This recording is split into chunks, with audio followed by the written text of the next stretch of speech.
Thank you so much for clicking on this video. In this video, we'll be looking at microorganisms, and this topic is typically done either in year 7, depending on the school where you are. Some schools, they also do it in year 8. So we're going to be looking at the whole chapter of microorganisms. We'll be looking at what microorganisms are, their advantages and their disadvantages. That is what we're learning today. All right. So in your book, you can write down microorganisms, and this is going to be a quick revision. If you have not done this, if you've done this topic before, but if you haven't done it, then I will be explaining it quite quickly. All right. So microorganism is the title that you might want to write it down. So in your test, you can be asked to give examples of microorganisms, to say what they aren't, to give examples. So microorganisms are usually called microbes. Another way of calling them, we normally call them microbes, or they can be called pathogens. They are germs, little small things that can cause diseases. We normally call them microorganisms. Not all of them cause diseases though. So microorganisms are normally called microbes, and they are tiny living things that can only be seen by microscope. That is how you define microorganisms. Tiny living things that can only be seen using a microscope. Okay. Another name for microorganisms is called microbes. Now, some people can call them pathogens, but pathogens are basically the ones that are bad, the ones that cause diseases. Not all microorganisms cause disease, but the ones that cause diseases are called pathogens. All right. So that's the first thing. So microorganisms are called microbes, and they are tiny living things that can only be seen using microscope. That is the first thing. Now, where do you find them? You find them everywhere, whether it is in the water, like in the swimming pool or ocean, whatever it is, you find them everywhere. You can find them in the soil, in the air, in the food, even inside our bodies. They exist everywhere, literally. Okay. Now, before we carry on, I just want to let you know, if you're looking for videos like this, whether you're looking for videos on maths, whether biology, whether chemistry, whether it is physics, primary, secondary, A level. If you go to YouTube and you click in Teacher Mr. Wino, then you can be able to access some of those videos that you might find useful for revision for your test at school. Okay, so Teacher Mr. Wino on YouTube for other videos like on biology, chemistry, physics, maths, 11 plus, GCSE, A level, and so on. Okay, now let's carry on now with what we're learning today. You need to be able to give examples of microorganisms, and there are 4 categories you need to know. The first one is bacteria, then we have viruses, then we have fungi, and then we have what we call protozoa. You need to know that. Now, down here in this diagram here, you can see I put down them. So here, this is called bacteria cell, as you can see, the first one. And then we have the virus here, and this is fungus. If you think about the mushrooms, if you eat mushrooms, English breakfast, they always cook mushrooms. Mushrooms is an example of fungus, but the fungus we're talking about today are those that are kind of small. You need a microscope to see them properly, fungus, and then we have protozoa. All right. Now, bacteria are single cell. Single cell basically means that they exist as just single cell like that. And they can move around and they can feed and they can do nearly everything that a human being can do. So they exist as one cell, and that is it, complete. So this is single cell organism. All right, that is it. We as human beings, we are multicellular. Now, multicellular basically means that we are made of billions and billions of cells working together. All right. But bacteria, just one single one is enough, and that is itself. And that's called single cell, which means one. They're very simple and they don't have nucleus. Cells normally have what we call nucleus at the center here. The nucleus is what controls what the cell does. It controls what the cell activities, but bacteria don't have it. Okay. Examples of them are those that cause, for example, food poisoning, and so on. So we have E. coli here, lactobacillus. Okay. There are so many examples. Now, viruses tend to be very tiny. This diagram doesn't give us the right picture. Viruses are much more smaller than bacteria, and they are not true cells. They are just like molecules, but they're not true cells, and they will not multiply outside the living cell. And what that means that this virus you're seeing here, this one, it has to enter into your cell, the cells in your body. So this is a cell in your body. That virus has to enter in there to be able to multiply and reproduce and become like lots of them. Okay. But bacteria doesn't need your cell to produce. So bacteria doesn't need to enter your cell to reproduce, but viruses have. Okay. So they need a host to reproduce. That means that they need to enter into your cell to be able to multiply, to become two, to become like to give birth if you want. Okay. Now, the COVID-19 that we had 3 years ago is caused by a virus called COVID-19 virus. Even the flu, the cold that you normally have all the time, that's what is caused by virus. So these are examples of flu virus and COVID-19 virus. These are viruses. Okay. We also have fungi, and fungus can be single cell like the yeast, or some of them can be multicellular, like the one we're seeing here. The ones that are multicellular are big. You can even touch them, like this mushroom. But the single-celled one only, you need a microscope to be able to see it. And the yeast for making bread, the one that they use for baking and making bread, is basically fungi and is single-celled. All right, so we're talking about yeast as an example. We have mold, and we also have athlete's foot. Okay, the food that is smelling sometimes is caused by a fungi called athlete's foot by fungus. Okay, we also have protozoa, and an example is basically amoeba and plasmodium, like the one that you're seeing here. These ones, they are single cell and they have nucleus and they like to live in water a lot. They also have a tail. You see this tail, most of them have got a tail. And this tail is called flagellum. Flagellum. And this flagellum is basically helps them to move around and to swim around. Okay? So that's what we have there. So these are the types of microorganisms.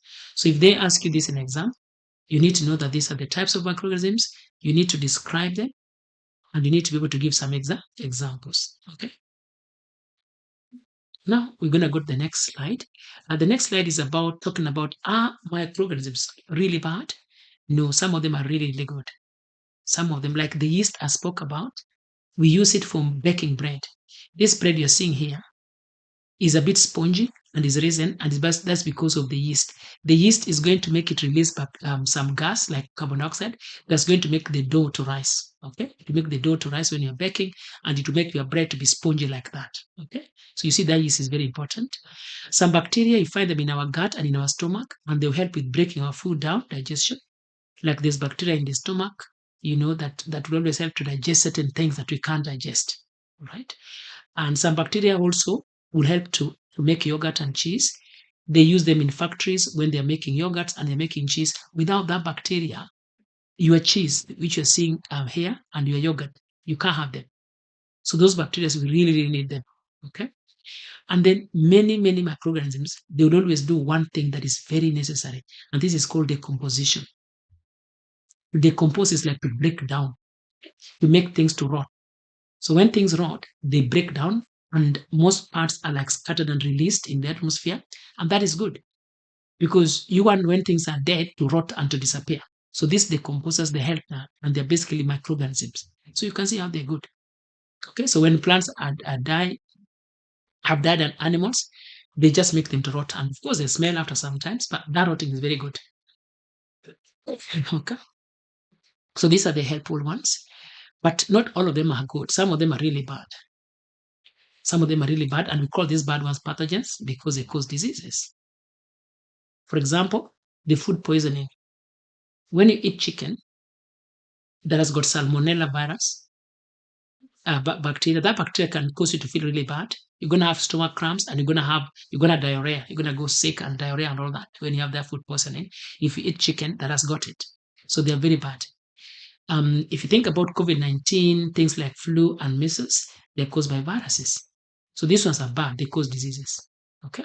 Now some people have got athlete's foot. And when you have athlete's foot, your foot always sometimes look powdery, and like white stuff on them, and it always like kind of smell. And that's because you have this fungi called athlete's foot virus that will make your feet to smell like that. So some of them are bad, they cause diseases. They cause diseases. Now let's look at how disease spread. Look at this girl here. Look at this girl. Think about ways in which diseases can spread easily if you look at this girl very carefully. Now, number one, diseases can spread when you sneeze or cough. When you sneeze and cough, you're coughing out the viruses, and that's spreading to other people that are breathing them in. So you see, this girl now is blocking her nose. So then when he sneezes, the germs will not go around. Okay. Then also, if you are you touch dirty surfaces or dirty hands or dirty people, or anything that's dirty, you touch it, you could get contaminated with the pathogens, and then when you eat, or when that goes into your mouth, then you get infected and get sick. So this girl now, the way I'm looking at her is like even her plate is not really looking clean.